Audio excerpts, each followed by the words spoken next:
The Monterey County courtroom was on the verge of boiling over. Judge Frank Caprio noticed it the moment he stepped inside. A tingling in the air, like bottled-up electricity. This wasn't just any trial. It was Clint Eastwood, none other than a living legend of cinema, standing on the plaintiff's side. At nearly 70 and with over 3 decades on the bench, Caprio had seen it all, but this was something else. He scanned the packed rows of onlookers, caught the broken murmurs, the gentle nudges for a better view, the phones held high. Outside, news vans filled every curbside inch, like vultures circling over carrion. The judge slowly adjusted his glasses and let his eyes rest on Eastwood.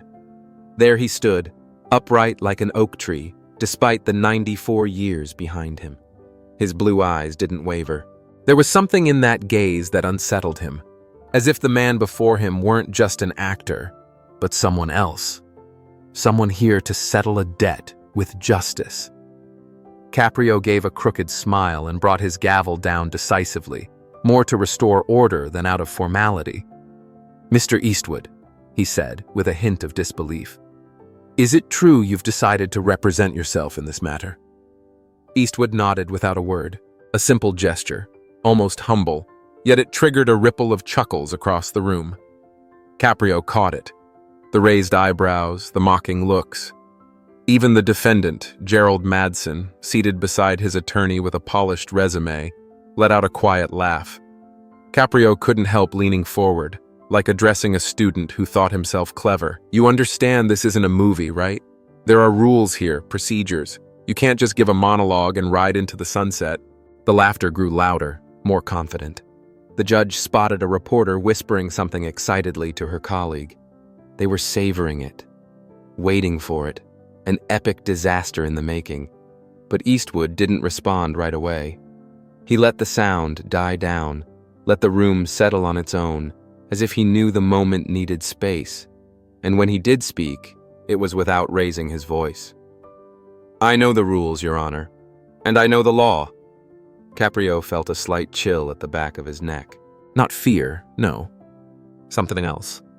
Was he serious? "Oh, really?" he asked, raising an eyebrow. "And where did you study law, Mr. Eastwood?" The courtroom erupted in laughter. But Caprio wasn't laughing anymore. There was something about Eastwood's composure that began to chip away at his assumptions, like a seed finding fertile ground without warning. Eastwood, unfazed, opened his briefcase. His movements were slow but sure, like those of a surgeon. He pulled out a stack of carefully bound documents and laid them before him. "I've spent the last 6 months studying every property law relevant to this case," he said, gently tapping the top page with his fingers. "I've reviewed local zoning codes. I've studied precedents." Caprio watched in silence, with a mix of astonishment and something he wasn't quite ready to admit, respect. Eastwood's tone was firm, not aggressive. His presence, far from theatrical, radiated a kind of truth that couldn't be rehearsed. "I have enough evidence to prove that part of my land has been unlawfully encroached upon." For the first time that day, the judge noticed a different kind of silence. Not the hush of people waiting for entertainment, the hush of people beginning to listen. And inside him, something started to waver. What if justice didn't always come wrapped in legal jargon? What if sometimes it spoke with the calm voice of a man who wasn't chasing spectacle, but seeking repair? Caprio, without fully realizing it, began to see Eastwood in a new light. And also, unwilling to admit it just yet, he began to wonder if true greatness might lie precisely in that. In the ability to defend what's right, even without a lawyer's suit. Judge Caprio looked at Clint Eastwood from the bench with a mix of skepticism and mild amusement. Despite his many years as a judge and having seen all sorts of people pass before him, he still found something unusual about watching a world-famous actor handle his own legal defense. He thought that, like many other celebrities who confused the power of their name with the weight of the law, Eastwood would crash headfirst into the reality of a system that doesn't forgive improvisation. But something started to shift in him as he watched. Clint showed not a flicker of nervousness. His bearing was calm, his posture steady. There was something in his silence that made the rest of the room fall quiet too. Mr. Eastwood, you may begin with your opening statement, announced Caprio, leaning back in his chair, anticipating either a clumsy or theatrical speech. Eastwood stood up slowly, his movements deliberate, like someone who understood the weight of the moment. His hands rested naturally on the table. There was no urgency in his voice or in his body. When he finally spoke, the judge noticed that every word landed with exact weight. In 1992, I bought a piece of land in Carmel by the sea, he began, eyes fixed on the bench. Caprio, used to hollow speeches, was mildly surprised. Clint didn't speak like an actor playing justice. He spoke like a man who had lived through what he was saying. The property lines were clearly documented. Over the years, I've maintained that land, paid my taxes, and made sure to follow local regulations. But last year, Mr. Madsen and his company decided that my property was no longer mine. Eastwood pulled out a set of documents from his folder with a care that bordered on ritualistic. He placed them on the table with a nearly silent precision. They built on my land without permission. They ignored boundaries, licenses, and me. I sent formal warnings, legal notices, requests to halt construction. They ignored those too. Clint continued his presentation, pulling out a series of aerial photos showing the land before and after the construction. Here is my property line, he said, pointing with his finger. Then he slid another image forward. And this, he added in a steady voice, is Mr. Madsen's development encroaching on my land. Madsen's lawyer, Gerald Parker, stood up, visibly uneasy. Tall, thin, dressed in a suit that screamed corporate arrogance, he cleared his throat. Your Honor, if I may, but Eastwood raised a hand without even looking at him. I'm not finished. The gesture, so unexpected, froze Parker in place.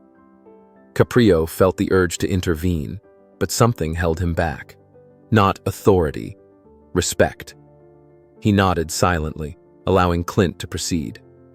The actor pulled out another set of documents, emails, letters between his legal team and Madsen's company.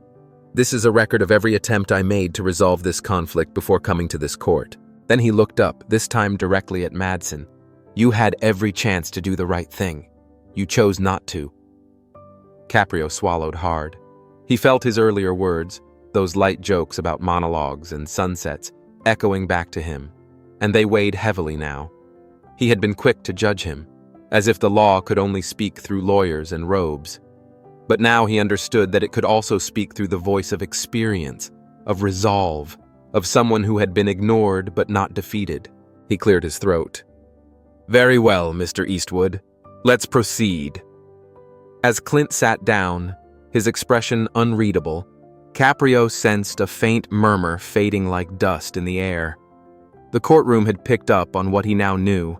This wasn't just any case, and Clint Eastwood was by no measure an ordinary man.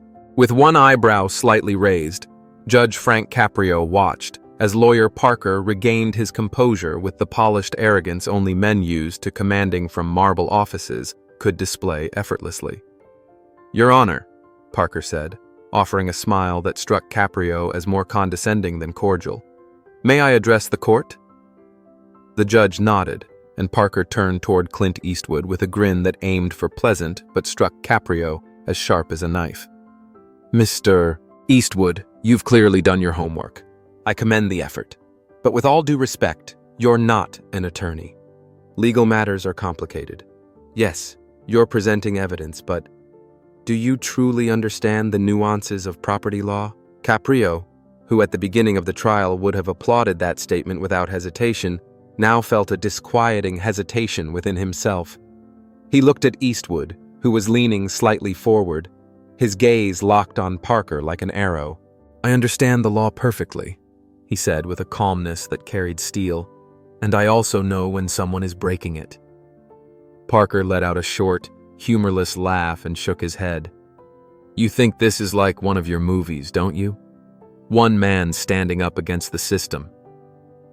Then he turned to the judge with theatrical flair. Your Honor, I would like to formally object to this charade. This case deserves a real trial, not a performance. Caprio looked at him silently for a moment. What he would have once considered a reasonable request now struck him as a nervous tactic. He turned his attention back to Eastwood. "Do you have a response, Mr. Eastwood?" he asked, his voice more measured. Clint nodded without theatrics. "You want a show? Go watch one of my movies." With a wave of his hand, he encompassed the entire courtroom. "This is real, and I take real things seriously." The judge exhaled slowly, pressing his fingers to his temples. He had expected a colorful performance, a Hollywood echo. But what stood before him was something else entirely. It was a man who wasn't reciting someone else's lines, but speaking from the very heart of justice, not as a character, but as someone who had carried its weight for years. "Very well," Caprio said at last, his voice now stripped of irony. "You may proceed, Mr. Eastwood." When Clint sat back down, his expression unshaken, Caprio felt a subtle chill in the room. The tone of the courtroom had shifted. There were no more laughs, only silence. The judge settled into his chair, rubbing his chin as he replayed in his mind what had just happened. He had assumed this would be nothing more than a quirky detour in the routine of justice, a movie star pretending to be a jurist. But within minutes of the trial beginning, that notion was falling apart. The mocking murmur that had floated around the room at first had vanished. What remained was the weight of an uncomfortable truth. Eastwood wasn't acting. He was being himself, and he was ready. Caprio laced his fingers together on the desk. "Very well, Mr. Eastwood," he said in a more reserved tone. "You've made your case." Then he turned to Parker. "Would you like to respond, Mr. Parker?" Parker stood without losing his composure, still confident in his oratory. The judge, though beginning to see the cracks in that facade, did not interrupt him. "Your Honor," the attorney said, projecting his voice toward the audience, "while I appreciate Mr. Eastwood's confidence, this case is far more complex than he would have you believe." He walked slowly in front of the jury, with the certainty of a man who knows the terrain. "What we have here is a simple misunderstanding about property lines. Mr. Eastwood believes his land has been encroached upon, but we have extensive documentation proving otherwise." Judge Frank Caprio watched as Parker, with his usual elegance and almost arrogant confidence, gestured toward the set of documents neatly organized in expensive leather folders. It seemed an unnecessary display, though not uncommon for lawyers of his stature. Parker took the floor with the polished tone of someone who had spent half his life commanding courtrooms. He acknowledged with polite formality Clint Eastwood's effort in presenting his case, but quickly shifted attention to a sharper point. He explained that the law wasn't a matter of reading a few books and parroting what one had learned. It requires interpretation, precedent, and most importantly, experience. And in his view, Eastwood lacked all of that. He turned toward the actor, offering a condescending smile. He referenced the roles Eastwood had played in films: cops, detectives, lone rangers. He even admitted that he enjoyed the movies. He chuckled softly, as if to soften what was coming next. "But this isn't Dirty Harry," he said, "and it's definitely not Unforgiven. This is real life, and nothing gets solved here with a gun."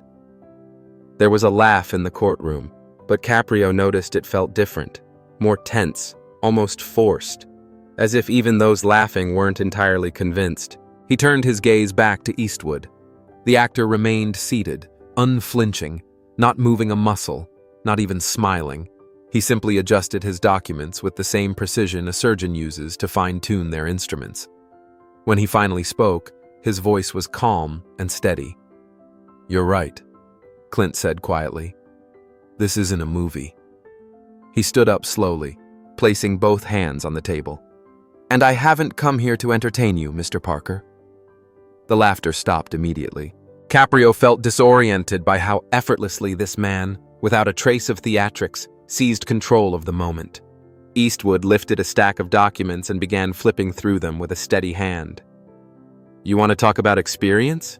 he said. "Let's talk about facts." He pulled out an aerial photograph of his property, taken before construction began. "This is my land in 2021. Here are the legal boundaries. He pointed to the clearly marked lines. Then he held up another image. And this is in 2023, see that? He indicated the area where Madsen's project had gone beyond the permitted limits. That's your client's building, on my land. Parker shifted in his seat, but Eastwood wasn't done. He pulled out a printed copy of an email. This is the first cease and desist letter I sent when I saw they were encroaching on my property. No response. He turned to another page. The second. Then a third. And this is the third. He looked him in the eye. Do you see the pattern?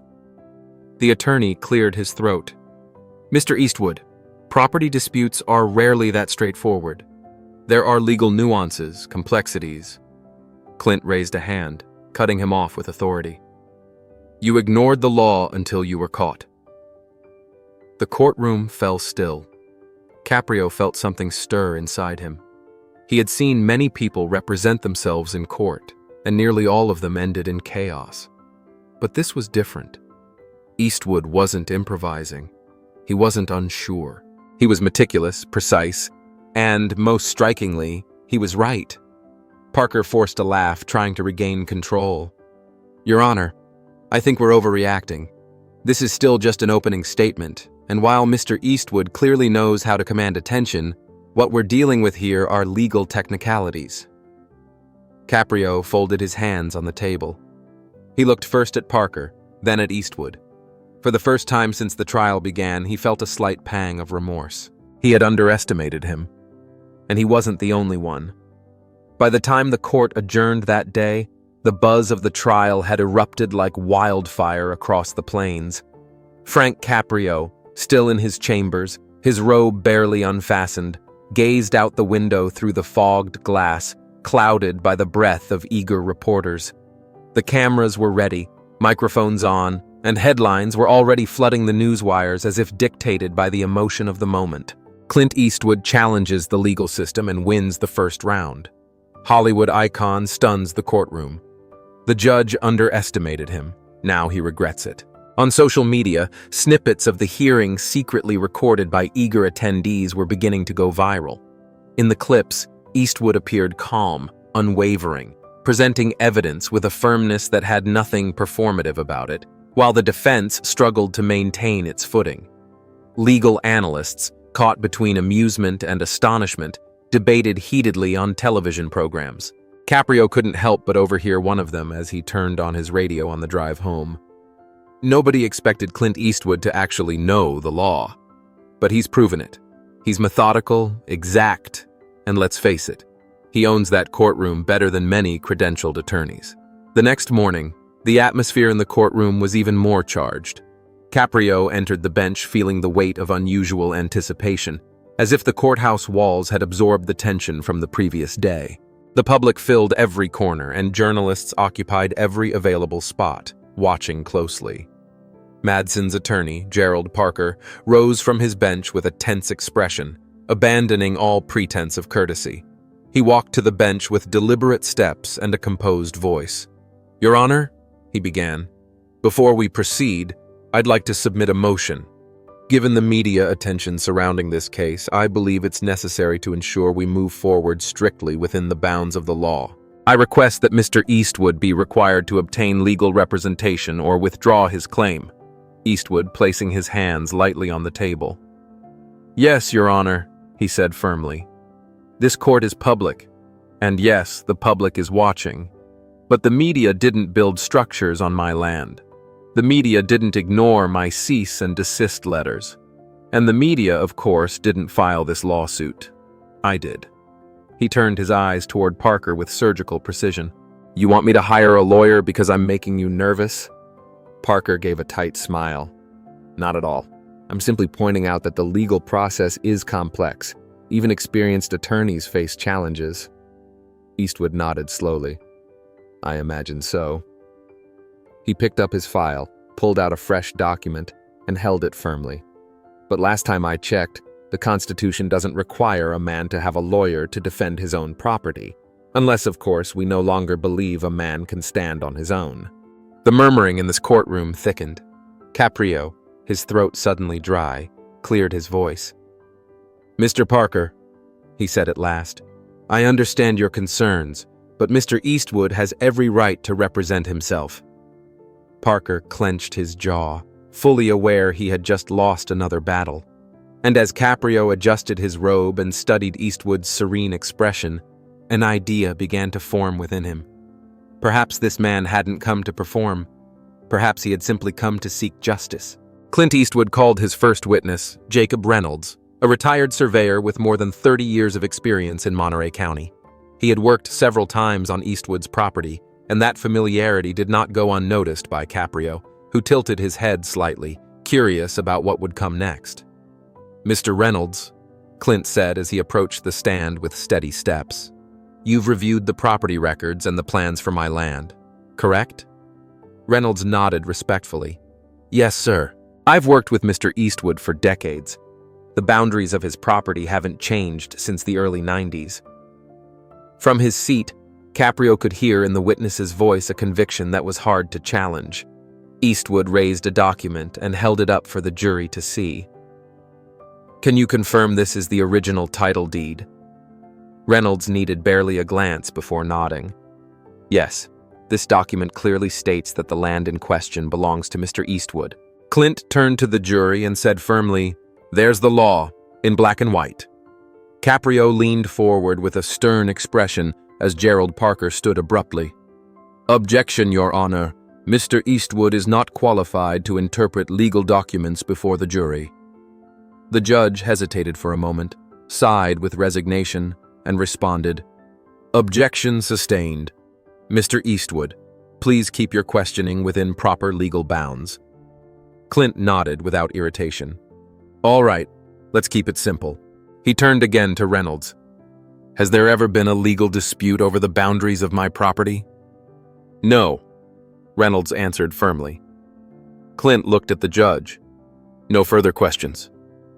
Parker, keeping his composure, stood up, buttoned his jacket, and walked toward the stand with a practiced smile. "Mr. Reynolds, you've been a surveyor a long time, haven't you?" 35 years, the witness replied. "And in that time, have you seen cases where property boundaries were misinterpreted? Maybe not intentionally, but mistakes happen, don't they?" Reynolds shifted slightly in his seat. "Sometimes, yes, but not in this case.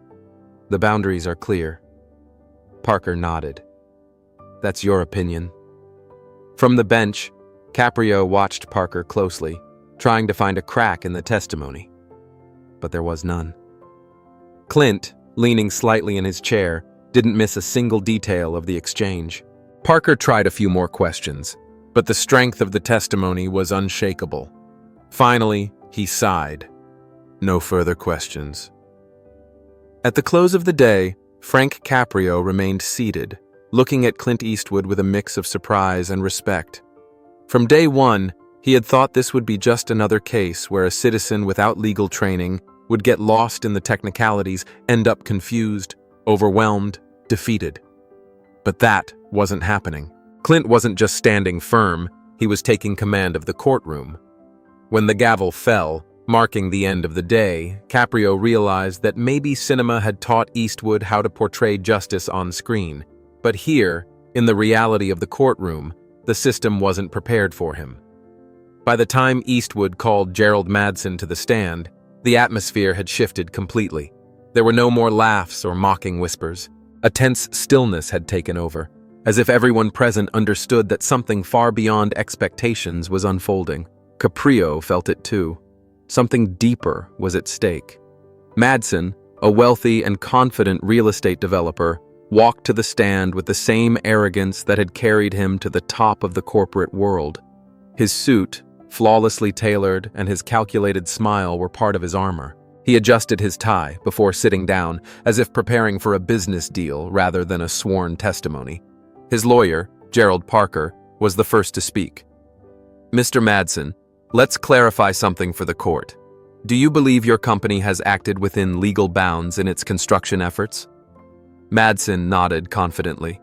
"Absolutely." From the bench, Judge Caprio never took his eyes off the witness. He knew that truth didn't always hide in words, but often in the silences surrounding them. The murmur was immediate. The judge let it happen, sensing how each word shifted the courtroom's atmosphere. Eastwood remained seated, hands folded, unmoved, watching, waiting. "No further questions," Parker said, stepping back with the confidence of a man who believed he'd planted doubt. "Your witness, Mr. Eastwood." Caprio felt a slight chill down his spine as he watched the actor rise calmly. He didn't reach for papers. He didn't need notes. He simply walked to the stand with that unshakable serenity that, in the judge's mind, wasn't taught in law school or on movie sets. When he spoke, it was with a steady firmness that immediately drew everyone's attention. "Mr. Madsen," Eastwood said without hesitation, "you just stated that you believe I'm mistaken about the boundaries of my own land." Madsen smiled in response. "That's right. The judge watched as Eastwood approached the evidence table, picked up an aerial photograph, and held it up with precision. "Do you recognize this?" he asked. Madsen barely glanced at it. "Looks like an aerial view of some property." Caprio pressed his lips together, anticipating the response, and was not disappointed. "Not just some property," Clint said, eyes fixed. "It's my property, taken before your company began building." Madsen shrugged. "If you say so." The judge noticed Eastwood didn't even blink. With slow, deliberate movement, the actor picked up another image, this time showing metal structures of the project clearly encroaching on the disputed land. "And this one?" he asked, stepping a bit closer. Madsen shifted barely an inch. "I suppose that's from our development." Eastwood, without raising his voice, held both photos side by side. "Can you explain why part of your development is on my land?" Madsen exhaled sharply through his nose, visibly uneasy. "Mr. Eastwood, land disputes happen all the time. Lines get blurred. It's a complex issue." The judge sensed something ignite in Eastwood's voice when he repeated the word. "Blurred?" He turned to the jury. "Lines don't get blurred by accident. They get ignored." The weight of that phrase hit the room like a shift in the tide. Caprio felt it in the air. Clint laid the photos gently on the table and held up a document. "This is the cease and desist letter I sent to Mr. Madsen's company months before the lawsuit." The judge leaned forward slightly, listening intently. "Did you receive this letter?" Clint asked bluntly. Madsen hesitated. "I'm sure our legal team handled it." "That's not what I asked," Clint replied with a sharp calm. "Did you receive it, personally?" Madsen shifted in his seat. "Yes, I suppose I did." Eastwood looked at the jury with the same composure. "And after receiving this letter, after I made it clear you were building on someone else's land, did you stop the construction?" Madsen clenched his jaw.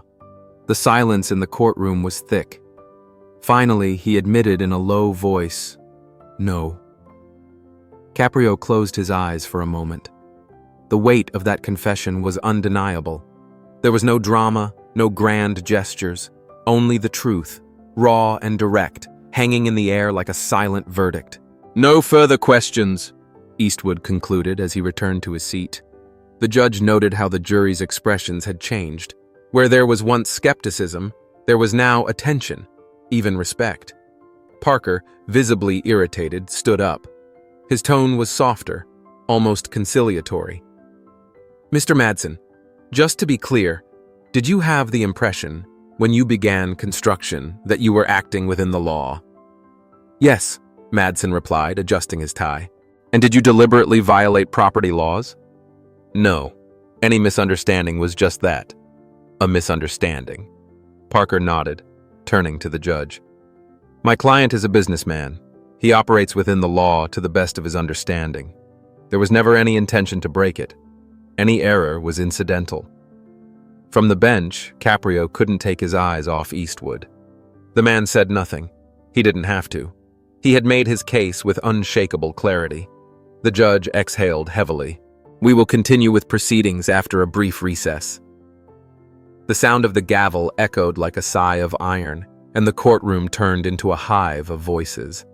As Eastwood slowly stretched, a journalist murmured from the back, "This is no longer just a property case. It's Clint Eastwood versus corporate power. Caprio stayed in place, unmoving, because he knew, with growing certainty, that the journalist was right. No further questions. As he returned to his table, Parker showed barely concealed frustration. His own witness had just admitted he hadn't even reviewed the most crucial piece of evidence in the case. Parker took a deep breath and approached Madsen, who was already muttering with barely contained fury. "This is a joke," Madsen growled. "I pay you to win, not to let some cowboy humiliate us." Parker didn't respond. Instead, he turned to the judge. "Your Honor, at this time we would like to present our closing arguments." Judge Caprio exhaled slowly, nodding solemnly. "Very well. Mr. Parker, you may proceed." Parker smoothed his jacket and turned to the jury, beginning a carefully rehearsed speech. "Ladies and gentlemen of the jury, we've seen several intense days. Mr. Eastwood has given us quite a show, but let's be clear. Justice is not a movie. It's not about emotions or theatrics. It's about the law, and the law is not on Mr. Eastwood's side." He made a broad gesture, sweeping the room. "We live in a complex world.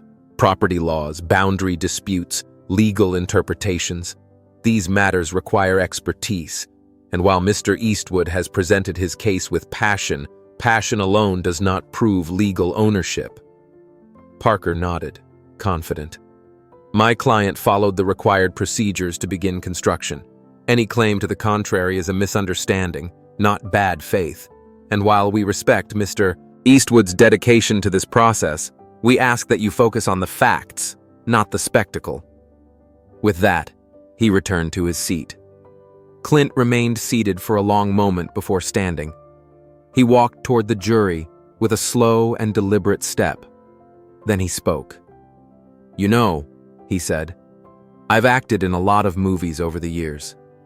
He paused. "But not a single one of them was about letting people get away with doing what they knew was wrong." He turned toward Madsen. "Mr. Madsen knew exactly what he was doing. He thought I wouldn't fight back, that I'd take a check, just like the others, that he could steal a piece of my land, turn it into luxury condos, and come out ahead." He let the silence settle over the room. "You're here today because justice is not for sale. It doesn't depend on how much your lawyer costs or how many suits you've got hanging in your closet." He looked at the jury, locking eyes with each one. "Justice is doing what's right." He stepped back. "And that's all I have to say." As he returned to his seat, the weight of his words hung in the air. Judge Caprio nodded solemnly. "Court is adjourned until tomorrow, when the jury will deliver its verdict." And with that, the battle entered its final stretch. The next morning, the courtroom was heavy with silence. Anticipation had replaced the noise of the previous days. This day would mark the trial's most decisive turning point. Judge Frank Caprio took his seat and adjusted his glasses, wearing a more severe expression than at any other point in the proceedings. "Mr. Eastwood, do you have any more witnesses before we proceed to closing arguments?" Clint Eastwood stood, as steady as ever. "Yes, Your Honor. I'd like to call Mr. Daniel O'Malley to the stand." The name was unfamiliar to most in the courtroom, but it caused immediate unease at the defense table. Gerald Parker furrowed his brow and turned to his client, Gerald Madsen, who looked equally puzzled. "Who the hell is O'Malley?" Madsen muttered. Parker shook his head. "No idea." Just then, the courtroom doors swung open. A man in his 50s walked in with steady steps. He wore a work jacket and jeans. His boots echoed on the polished floor as he approached the stand. His face, weathered and tanned from years of outdoor labor, was calm. The court clerk swore him in, and once he was seated, Clint approached slowly and confidently. "Mr. O'Malley," Clint began, voice firm and composed, "could you tell the court what you do for a living?" O'Malley cleared his throat. "I'm a construction foreman. Been doing it over 20 years. And who have you worked for recently?" O'Malley shifted slightly, casting a quick glance at Madsen before exhaling. "Madsen Development Corporation." A murmur rippled through the courtroom. Parker jumped to his feet. "Objection, Your Honor. This witness was not disclosed to the defense. Judge Caprio raised an eyebrow and turned to Clint. Mr. Eastwood? Clint nodded. Your Honor, Mr. O'Malley came forward last night of his own accord. From the bench, Judge Frank Caprio watched as the trial took an unexpected turn. What he had initially seen as a charade led by an aging actor now demanded his full attention. He had underestimated Clint Eastwood. They all had.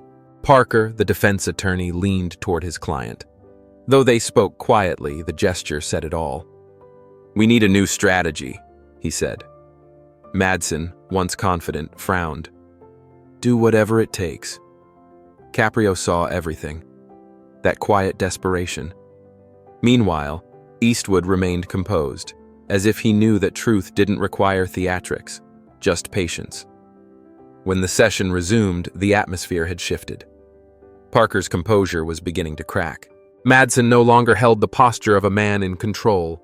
Clint, however, was unchanged, steady, focused, as if everything had already been written. Caprio, brow furrowed, moved the trial forward. Mr. Parker, you may proceed. The defense calls James Whitaker. A man in his 60s, bald and stern, took the stand. Parker appeared confident. Mr. Whitaker, with over 30 years of experience, have you seen disputes over boundary errors? Of course, Whitaker replied. It happens more often than people think. Then is it possible that Mr. Eastwood's claim is based on an outdated interpretation? I'd say it's possible. Caprio watched Parker walk away looking satisfied. For a moment, it seemed he had scored a point, but Eastwood was already on his feet. He walked unhurriedly, with that steady gait that seemed ageless. Upon reaching the stand, he placed his hands down and looked at the witness. Mr. Whitaker, in your years as an expert, how many times have you seen developers like Mr. Madsen exceed legal boundaries? The witness hesitated. He glanced at Parker, then at Madsen. I couldn't say for sure.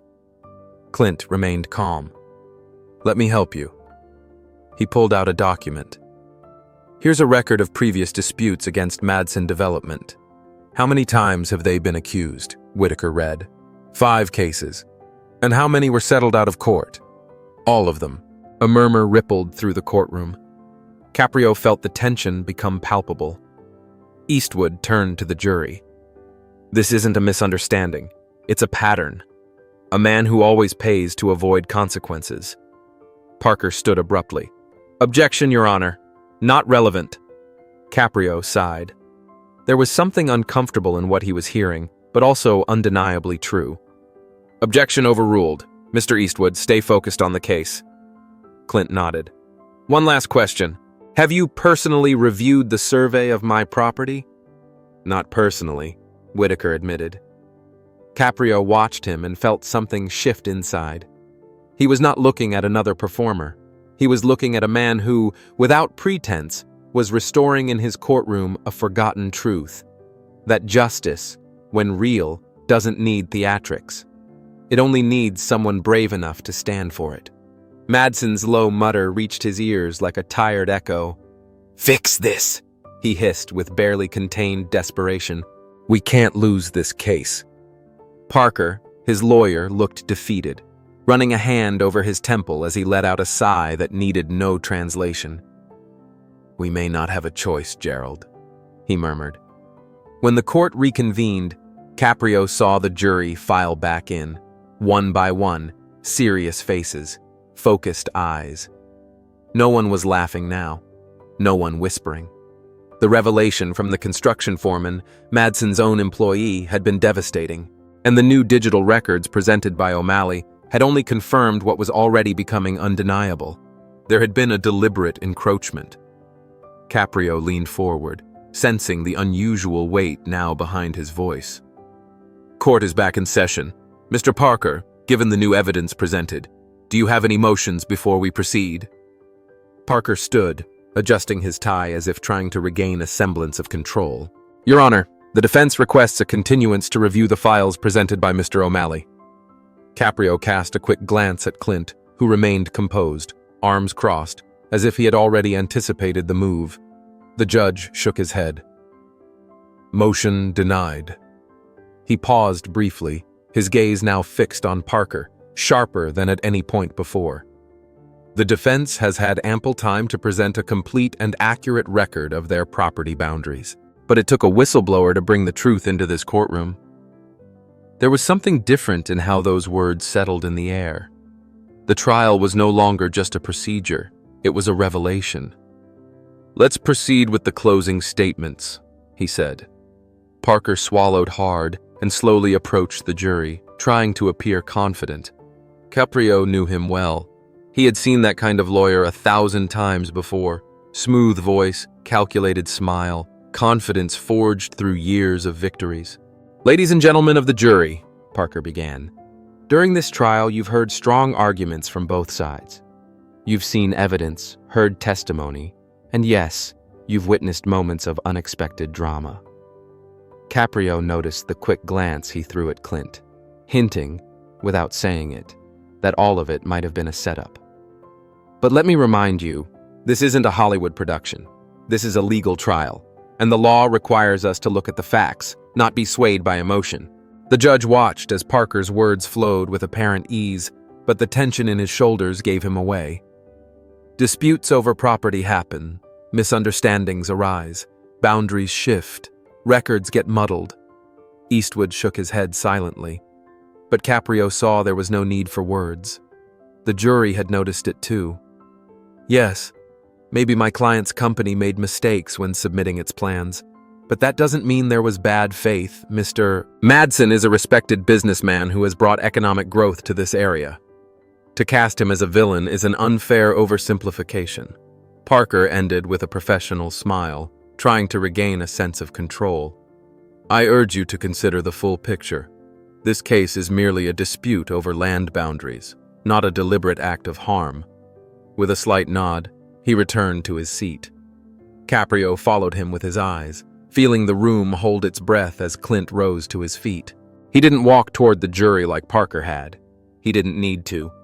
He remained beside his chair, hands in his pockets.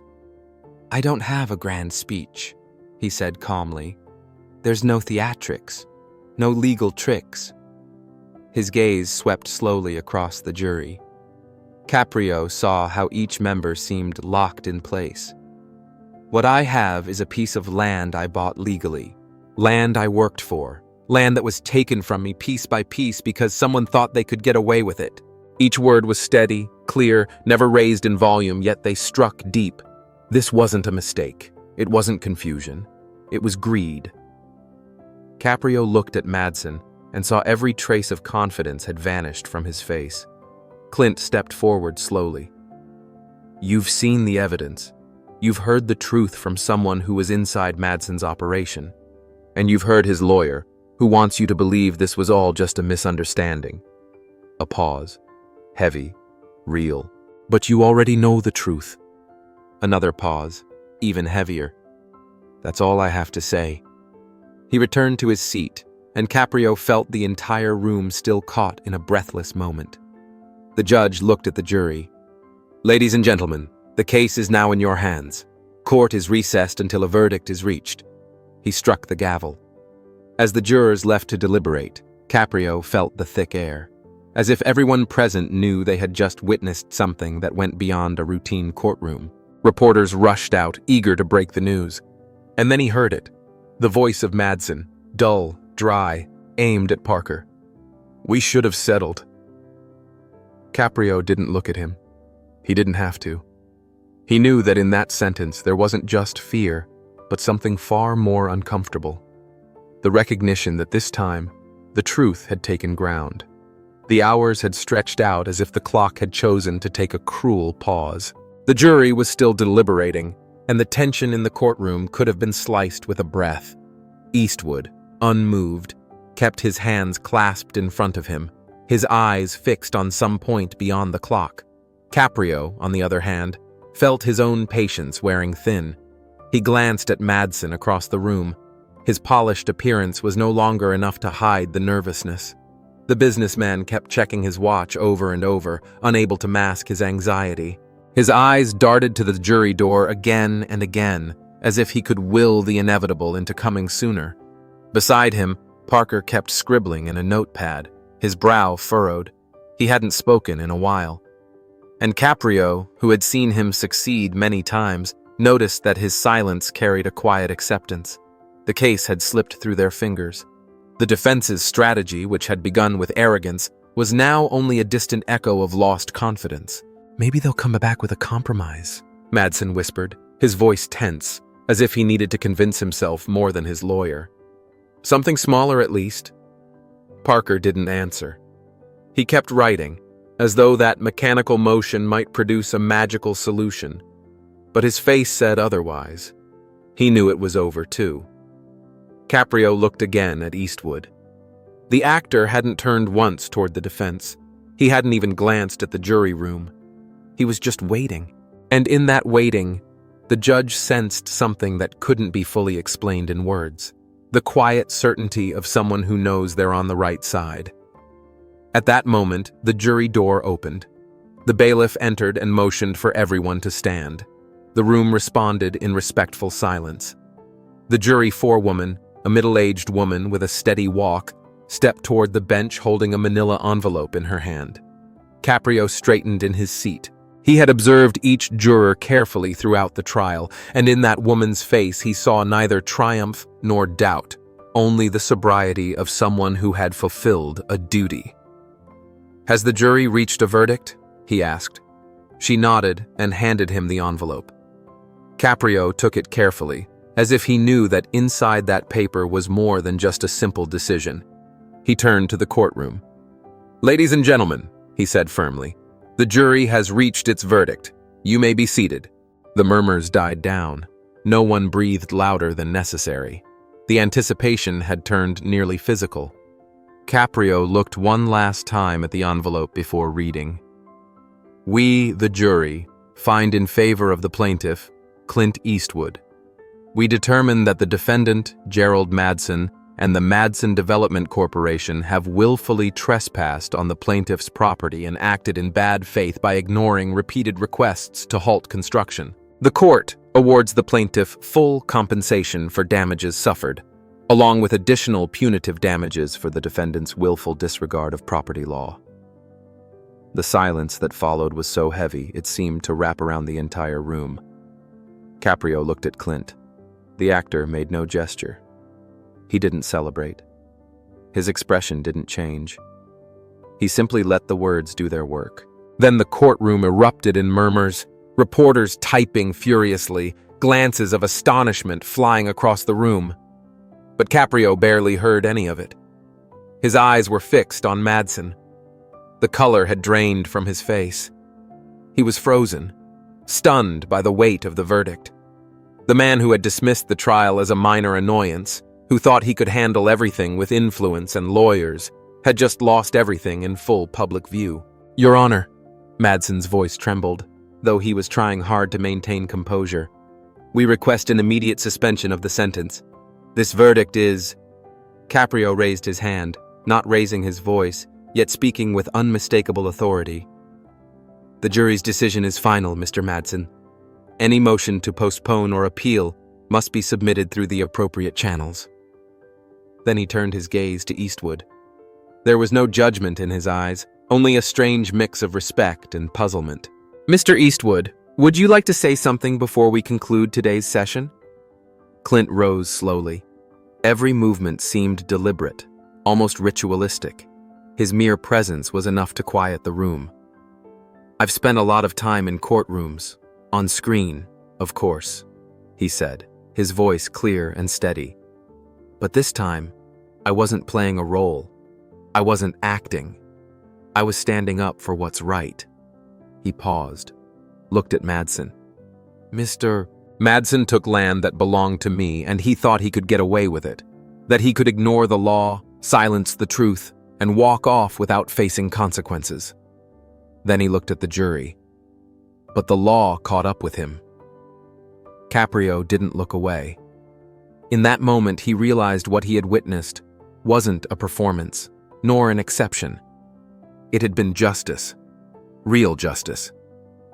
And for the first time in a long while, The word regained its full meaning for him. Eastwood went on, speaking in that measured tone that didn't need to rise to be heard. This isn't just about a piece of land. It's about standing up for what's right, even when it's hard. Caprio looked at him with a mix of surprise and respect he hadn't expected to feel that morning. It was as though, in a matter of hours, the image of the actor who had entered his courtroom had come apart, piece by piece, revealing a far more complex and, above all, more honorable man than he had assumed. I want to thank the jury for having the courage to do what's right. And with that, Eastwood turned toward the bench. No further questions, Your Honor.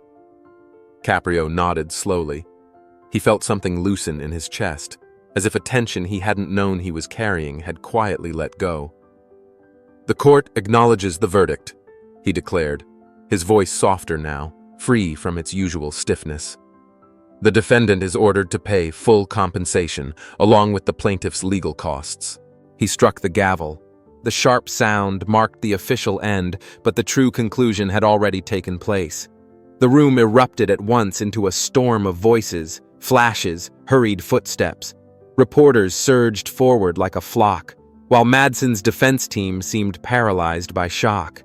Caprio followed Eastwood with his eyes as he rose unhurriedly. He didn't make any theatrical gestures. He simply offered the judge a slight nod and walked toward the exit with a quiet dignity that said everything. As he passed Madsen's table, he didn't so much as glance his way. And Caprio understood. There was no need. The verdict spoke louder than any parting words. Outside the courtroom, the chaos spilled into the street. Through the windows, Caprio could see the swarm of journalists surrounding Eastwood. Microphones pointed like spears, cameras flashing nonstop. But Clint raised his hand, not in anger but calmly. He asked for silence, and they gave it to him. Caprio watched as the man took a deep breath, tipped his hat back just slightly, and spoke directly into one of the cameras. Today, justice was served. But this isn't just about one man getting what he's owed. It's about all the people who've had their land taken, their rights ignored. I'm here today to say that we all deserve justice, no matter who we are. Caprio closed his eyes for a moment. There was something deeply unsettling and beautiful in those words. Clint stopped before him. You did the right thing. Caprio barely caught the man's reply, but he saw the relief in his eyes. I didn't know if I had it in me. I've been at this a long time, and I've seen a lot get swept under the rug. But seeing you stand there, firm, I knew I didn't want to be on the wrong side this time. Eastwood nodded with respect. It takes courage to do what you did. The man hesitated before saying, If you ever need someone for a project, call me. It'd be nice to work for someone who doesn't cut corners. Clint let out a faint smile. I'll keep that in mind. And while that happened outside, inside, Gerald Madsen remained seated, defeated. Caprio looked at him from the bench. The businessman was slumped in his chair, pale, fists clenched on the empty table. He was the portrait of someone who hadn't just lost a case but a conviction, that power always wins. There was something in that moment weighing on his chest, a mix of justice served and bitter reflection. This isn't over, Madsen muttered, his voice rough, full of restrained anger. Caprio noticed the exchange. The tension between them wasn't legal. It was personal, as if Madsen still refused to accept this wasn't a movie where the villains always got away. It is over, Gerald, Parker replied with a weary sigh as he closed his briefcase. You gambled and lost. Madsen shot him a searing glare. We're going to appeal. But Parker shook his head, with the kind of resignation Caprio had seen many times in those who knew nothing could be undone. Appeal all you want, but we both know this wasn't just about legal technicalities. The jury saw what they needed to see, and the press already has you pegged as the villain. You're finished. Caprio remained still, feeling each of Parker's words fall like a headstone on Madsen's shattered pride. The following days passed with a strange sense of closure, and yet something in Caprio still resonated with what had happened in that courtroom. When he finally found himself in Carmel by the Sea, it wasn't by chance. Something had drawn him there. He needed to see the land with his own eyes. the place that man had fought for like few others. He saw him standing, as steady as ever, breathing in the salty breeze with the same calm he had shown in the courtroom. The machinery was gone. The noise, the invasion, all of it was in the past. The land, at last, was his again. Caprio approached the fence, hands in his pockets, and when Clint spotted him, he looked at him with a mix of surprise and calm. "Didn't expect to see you around here," said the actor. The judge smiled. "I figured I owed you a proper handshake, Mr. Eastwood. I misjudged you at the start of the trial." Clint studied him for a few seconds, as if deciding whether to accept that admission. "You weren't the only one." Caprio extended his hand. "Consider this an official acknowledgement that I was wrong." The handshake was firm. It wasn't just courtesy. There was respect in that gesture. "I appreciate it," Clint said. As he walked back toward his car, he felt something unexpected. Admiration. Not for a celebrity, but for a man who had stood for justice beyond the spotlight. From a distance, he saw Eastwood still standing at the edge of his land, hands in his pockets, eyes fixed on what he had reclaimed. The battle was over, and with nothing more than his quiet presence, he had shown that there were still men willing to stand up to power when it turned abusive. The world would keep spinning. Corporations would keep bending the rules. The Madsons of the world would keep showing up. But as long as there were men like Clint Eastwood, justice, Caprio thought, would still have a chance. And as he drove off, he saw Clint tilt his hat slightly before stepping inside his house. He didn't say a word. He didn't need to. The judge understood everything in that one gesture, because he had witnessed with his own eyes how a myth could once again become a legend. And so this story ends, one not just about reclaimed land, but about principles defended with heart. Clint Eastwood didn't need special effects or memorable lines to remind us of something simple yet powerful. When a man stands with integrity, even the mighty begin to tremble. If this story moved you as much as it did us, subscribe to the channel, leave your thoughts in the comments, and tell us, what would you have done in his place? We'll see you in the next story, where once again, the ordinary becomes legend. Until next time.